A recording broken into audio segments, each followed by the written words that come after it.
ওদের আগ পর্যন্ত হরিণ আর ফিরে আসবে না। এইভাবে কিছুটা সময় কেটে গেল। ইহুদি মনে মনে ভাবতে লাগল, মোহাম্মদকে আটকে রেখে তার সম্প্রদায়ের কাছ থেকে অনেক বড় একটি অর্থ আদায় করতে পারবে। বনের হরিণ কি কারো মায়ায় খিলে আসে? এই লোকটা পাগল ছাড়ে আর কিছু না।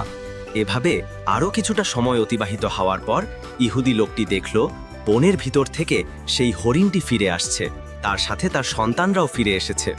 এই দৃশ্য দেখে ইহুদি অত্যন্ত অবাক হয়ে গেল।